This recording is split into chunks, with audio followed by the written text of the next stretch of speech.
పర్యావరణాన్ని పరిరక్షించే అభివృద్ధి ప్రస్థానం. ఈ అంశాన్ని ప్రాథమిక సిద్ధాంతాలకు ఎందుకు పెట్టామంటే, మనిషి నాగరికత ఏర్పడినప్పటి నుంచి అభివృద్ధితో పాటు కొంత విధ్వంసం తప్పదు. ఒక ఇల్లు కట్టుకోవాలంటే భూమి తవ్వాలి, కొన్ని క్రిములు చచ్చిపోతాయి, అందుకే భూమి పూజ చేస్తాం, క్షమించమని భగవంతుని.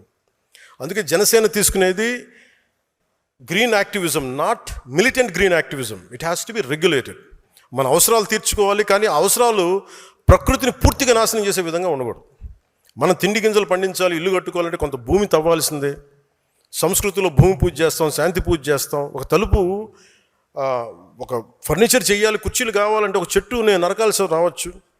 మనం కూర్చుని హాల్ నిర్మించాలంటే కొంత ప్రకృతి విధ్వంసం తప్పదు. మనం వాడుతున్న ప్లాస్టిక్, నీళ్లు తాగే బాటిల్స్, ఇవన్నీ కూడా కొంత ప్రకృతి వనరుల దోపిడీ ద్వారానే వస్తాయి. సో ఏం చేయాలి వీటన్నిటికంటే, how do we regulate the exploitation of our own forest and resources and nature అన్న ఆలోచన విధానం మనకు రావాలి. కొంచెం బాధ్యతగా ఉండాలి. ఒక చెట్టు నరిగితే కనీసం మనం 100 చెట్లు నాటగలగాలి.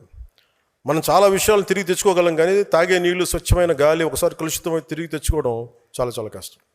And I want to be very conscious about nature. పర్యావరణ విషయంలో మనందరం చాలా జాగ్రత్తగా మనం చేయగలిగేది మనం ఖచ్చితంగా చేద్దాం.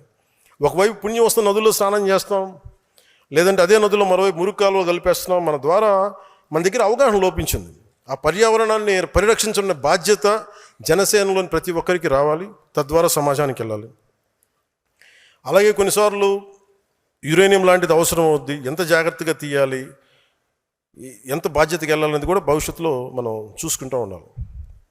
వుడ్ బ్యాంక్స్ ఉండాలి. చిన్న నగరాల్లో, ముఖ్యంగా పంచాయతీల్లో మనం చేయాల్సిన పని ఏంటంటే, ప్రజలకి ప్రకృతి అనుబంధం పెంచాలి. ప్రతి చోట కొంత ఓపెన్ స్పేస్ ఉండాలి, వుడ్ బ్యాంక్స్ ఉండాలి, ప్రజలకి ఆహ్లాదాన్ని కలిగించే పార్క్స్, మినీ ఫారెస్ట్లు ఉండాలి. నగరాల్లో జీవించే మనుషులు 4 గోడల మధ్య మాత్రమే కాకుండా ప్రకృతిలోకి వెళ్ళి సేద తీరే అవకాశం కూడా ఉండాలి. అందుకే ప్రకృతి సమతుల్యతను కాపాడే విధానాలని జనసేన ద్వారా తీసుకొస్తాం. అందుకనే పర్యావరణాన్ని పరిరక్షించే అభివృద్ధి ప్రస్థానం అనేది చాలా కీలకం.